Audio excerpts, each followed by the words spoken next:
21 दिसंबर 1909 नासिक के collector Jackson की गोली मारकर हत्या कर दी जाती है। जैक्सन की हत्या की प्लानिंग ब्रिटेन में बैठे एक फ्रीडम फाइटर ने की थी। इसके बाद उस पर 5 मुकदमे दायर किए जाते हैं और उसको भारत लाया जाता है। यहाँ पर उसको उम्र कैद की सजा सुनाई जाती है, वो भी 2 बार, क्योंकि उस टाइम भारत में उम्र कैद का मतलब था 25 साल की सजा, और उसको 25 साल की सजा 2 बार सुनाई जाती है। उनका नाम था वीर सावरकर। काले पानी की जेल में सेल नंबर 52 में उनको रखा गया था। और जिस आदमी ने नासिक कलेक्टर जैक्सन को गोली मारी थी उसका नाम था लक्ष्मण कान्हेरे। बाद में लक्ष्मण को फांसी दी गई थी। वीर सावरकर भारत में इतना कंट्रोवर्शियल नाम है, जहां पर भी वीर सावरकर की बात आती है तो लोग आमने सामने आ जाते हैं। कुछ लोग सावरकर को फ्रीडम फाइटर मानते हैं, वहीं कुछ लोग वीर सावरकर को माफी वीर मानते हैं। वीर सावरकर को लेकर एक मूवी आई है रणदीप हुड्डा की। मूवी में कितनी सच्चाई है और कितना झूठ, और क्यों वीर सावरकर इतना कंट्रोवर्शियल नाम है, चलो दोस्तों जानते हैं आज की वीडियो में। अहिंसा से ही मिली है। ये वो कहानी नहीं है।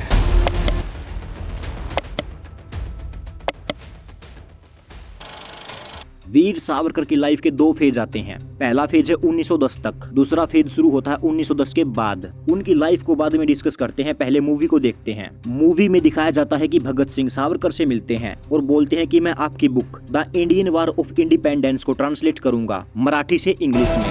मैं इस महान किताब को अंग्रेजी में ट्रांसलेट करके नई पीढ़ी तक पहुंचाना चाहता हूं। The Indian war of independence को पब्लिश किया था 1909 में और 1909 में ही बुक को ट्रांसलेट कर दिया था इंग्लिश में। भगत सिंह का जन्म हुआ था 1907 में। क्या 2 साल के भगत सिंह ने बुक को ट्रांसलेट कर दिया? और दूसरी बात, भगत सिंह और वीर सावरकर कभी फेस टू फेस मिले ही नहीं थे। मूवी में एक सीन और आता है जहाँ गांधी जी कहते हैं, Savarkar ji myself MK Gandhi.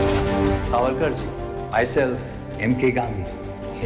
यहाँ पर मैं आपको सच्चाई बताता हूँ। गांधी और सावरकर की पहली मीटिंग लंदन में हुई थी। 1909 की बात है। गांधी जी को लंदन इनवाइट किया था भारत के लोगों ने जो वहाँ पे रहते थे, और उस टाइम वीर सावरकर एक स्टूडेंट थे। लंदन के इंडिया हाउस में रहते थे। इंडिया हाउस को श्यामाजी कृष्ण वर्मा ने बनाया था। कृष्ण वर्मा के गांधी जी के साथ सीधे रिश्ते थे। 1909 तक गांधी जी साउथ अफ्रीका में एक बड़े लीडर बन चुके थे और बड़े बड़े अंग्रेज अधिकारियों को जानते थे। और गांधी जी ने कभी नहीं बोला Savarkar ji myself MK Gandhi. Movie में दिखाया है कि वीर सावरकर ने नेताजी सुभाष चंद्र बोस को इंस्पायर किया था। यहाँ पर भी सच्चाई बिल्कुल अलग है। 1939 में सुभाष चंद्र बोस ने कांग्रेस पार्टी से रिजाइन कर दिया था। नेताजी सेकेंड वर्ल्ड वॉर का फायदा उठाकर भारत को फ्रीडम दिलाना चाहते थे।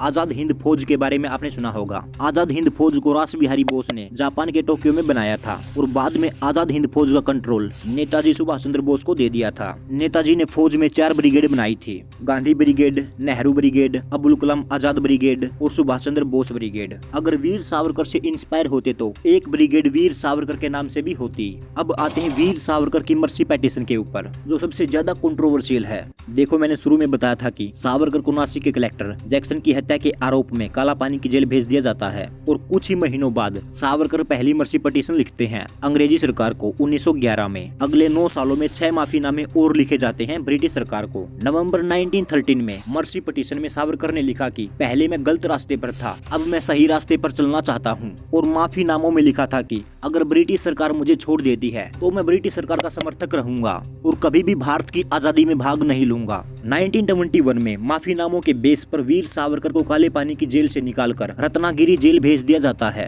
और 1924 में जेल से रिहा कर दिया जाता है। यहाँ पर वीर सावरकर के समर्थक बोलते हैं कि ऐसा इसलिए किया था कि जेल से बाहर आकर वापस भारत की आजादी की लड़ाई लड़ सके। बट जेल से बाहर आने के बाद कोई भी एविडेंस नहीं मिलता कि वीर सावरकर भारत की आजादी की लड़ाई में शामिल हुए हों। कुछ लोग कांग्रेस को भारत के पार्टीशन के लिए जिम्मेदार मानते हैं, बट मैं आपको बता दूं 2 नेशन थ्योरी सावरकर ने जिन्ना से 16 साल पहले ही दे दी थी 1926 में। 1939 में सेकेंड वर्ल्ड वॉर के शुरू होने पर ब्रिटिश सरकार ने बोला कि भारत भी हमारे साथ है। इसको लेकर कांग्रेस ने रिजाइन कर दिया, क्योंकि कांग्रेस नहीं चाहती थी कि सेकेंड वर्ल्ड वॉर में भारत ब्रिटेन का साथ दे। बट वीर सावरकर ब्रिटिश सरकार के साथ थे और भारतीय लोगों को अंग्रेजों की आर्मी में रिक्रूट करवाया था और साथ ही मुस्लिम लीग के साथ मिलकर कई राज्यों में सरकार चला रहे थे। 1937 में वीर सावरकर हिंदू महासभा के मेंबर बन जाते हैं। 8 अगस्त 1942 Gandhi ji quit India movement की शुरुआत करते हैं और नारा देते हैं, करो या मरो। पूरे देश में भारत छोड़ो आंदोलन फैल जाता है।